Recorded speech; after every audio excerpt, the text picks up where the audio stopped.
মানে স্পিকার, আমি ব্যাপারে স্পষ্ট বলতে চাই, মদ আল্লাহ তাআলা হারাম করেছেন, এটা কিয়ামত পর্যন্ত হারাম থাকবে। সারা দুনিয়ার সকল মানুষও যদি জায়েজ বলে, হালাল বলে, তবুও এটা হারাম থাকবে। আল্লাহ, রসুল এবং আখিরাতের প্রতি, কোরআনের প্রতি যারা ঈমান পোষণ করে তাদের কাছে মদের দাম কমানো বাড়ানো অথবা শুল্কের হ্রাস বৃদ্ধি তাদের কাছে কোনো ব্যাপারই নয়। মাংনাও যদি দেওয়া হয়, মদের ফ্যাক্টরির মধ্যে যদি বদ্ধ দরজা জানালার মধ্যে তাদের রাখা হয়, তবুও তারা আল্লাহর ভয়ে মদ স্পর্শ করবে না। মানে স্পিকার, আমি তাদের উদ্দেশ্যে বলতে চাই, তারা যদি সত্যি এটা নিয়ে রাজনীতি না করতে চান, আন্তরিকভাবে মদ বন্ধ হোক এটা চান, তাহলে মদ বন্ধ তো ইসলামী অনুশাসন পুরোপুরি চালু ছাড়া হতে পারে না। ইসলামী রাষ্ট্র ব্যবস্থা, সমাজ ব্যবস্থা, শিক্ষা ব্যবস্থা চালু হওয়া ছাড়া হতে পারে না। অথচ ওনারা তো ইসলামী অনুশাসন কায়েমের আন্দোলনকে বলেন মৌলবাদ, বলেন সাম্প্রদায়িকতা, বলেন ধর্মান্ধতা। যতদিন তারা ইসলামী রাষ্ট্র ব্যবস্থা, সমাজ ব্যবস্থার আন্দোলনকে মৌলবাদ, সাম্প্রদায়িকতা, ধর্মান্ধতা বলা বন্ধ না করছেন, ততদিন মদের ব্যাপারে তাদের কোনো প্রশ্ন তোলার অধিকার নাই। মানে স্পিকার, আমি স্পষ্ট বলতে চাই, মদ শুধু ইসলামেই নিষিদ্ধ নয়, সকল ধর্মের দৃষ্টিতেই এটা একটা ক্ষতিকর জিনিস। ধর্মকর্ম যারা মানে না তাদের দৃষ্টিতেও এটা ক্ষতিকর জিনিস। কিন্তু শুধু আইন করে এটা বন্ধ করা সম্ভব নয়। 1920 সনে আমেরিকা কংগ্রেসের সিদ্ধান্তের ভিত্তিতে এবং সংখ্যাগরিষ্ঠ জনগণের ঐক্যমতের ভিত্তিতে মদ নিষিদ্ধ করেছিল। মদ থেকে তাদের জাতিকে দূরে রাখার জন্য কোটি কোটি পৃষ্ঠা বুকলেট, লিফলেট, হ্যান্ডবিল প্রচার করেছিল। তখনকার আপ টু ডেট, মানে স্পিকার, হলুদ বাতি জ্বালালে আমি থেমে যাই।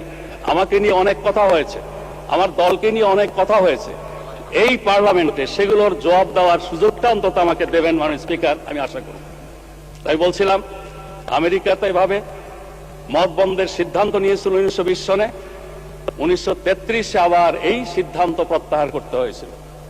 এই সিদ্ধান্ত কার্যকর করতে গিয়ে 200 লোক নিহত হয়েছিল, 5 লক্ষাধিক লোককে কারাবন্দী করা হয়েছিল এবং লক্ষ কোটি কোটি ডলার জরিমানা করা হয়েছিল, সম্পত্তি বাজেয়াপ্ত করা হয়েছিল। তারপরে এটা বন্ধ হয়নি। মানে স্পিকার, এই ব্যাপারে আরেকটা পিকচার আমি আপনার সামনে আনতে চাই। 1400 বছর আগে জনাবে মুহাম্মদুর রাসূলুল্লাহ সাল্লাল্লাহু আলাইহি ওয়াসাল্লাম যখন ইসলামের দাওয়াত দিচ্ছিলেন, সেই যুগটাকে বলা হয় আইয়ামে জাহিলিয়া। তখনকার দিনে মানুষের মদের আসক্তি আরো অনেক বেশি ছিল। আরবি ভাষায় দেখেছি মদের নাম 200-এরও বেশি। তাদের কাব্য সাহিত্যে মদের বন্দনায় ভরপুর। সেখানে বাড়িতে বাড়িতে মদের মটকি ছিল। আমেরিকার মতো এরকম প্রচার মিডিয়া ছিল না মোটিভেশনের জন্য। কিন্তু ইমানি শক্তি, আল্লাহ, রসুল, আখিরাতের প্রতি বিশ্বাস এমন একটা শক্তি, এই শক্তির বলে সেদিন পর্যায়ক্রমে মানুষকে তৈরি করে নিয়ে যে মদ নিষিদ্ধ করা হয়েছিল, আজকেও মুসলিম বিশ্বের সংখ্যাগরিষ্ঠ মানুষ আইনের কারণে নয়, আল্লাহর ভয়ে মদ থেকে দূরে থাকে। ঘটনাটি একটু আপনাকে বলি। মানে স্পিকার, ইমানের দাওয়াতের পর স্বাভাবিকভাবেই মানুষের মনে প্রশ্ন জাগলো, আমরা আল্লাহ, রসুল, আখিরাতে বিশ্বাসী, আল্লাহ এবং রসুলের হুকুম মানি, এই মদের ব্যাপারে আল্লাহ এবং রসুলের হুকুমটা কি? তারা প্রশ্ন করল।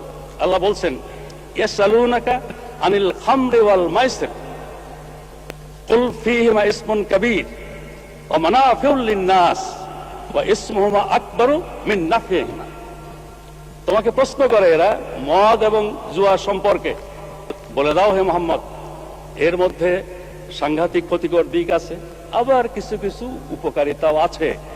তবে উপকারিতার পরিমাণটা অনেক বেশি।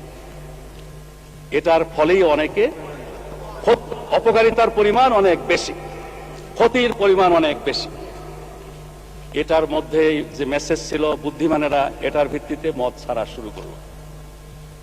সেকেন্ড স্টেজে এসে বলা হলো, লা তাকরাবুস সালাহ ওয়া আনতুমুস সুকারা, মদের নেশা থাকা অবস্থায় নামাজের কাছেও যেও না। নামাজ তো আগেই ফরজ হয়েছে, কিন্তু অতি বুদ্ধিমানেরা শুরু করলো কি, ফজর আর জোহরের মাঝখানে এমন একটা সময় সিলেক্ট করে যাতে জোহরের সময় আসার আগে নেশা কেটে যায়।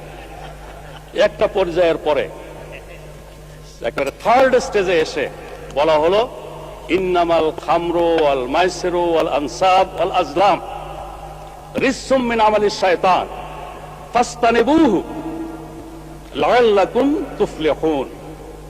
এই মদ, এই জুয়া, এই মূর্তি, এই পাশা খেলা, এগুলো শয়তানের কাজ।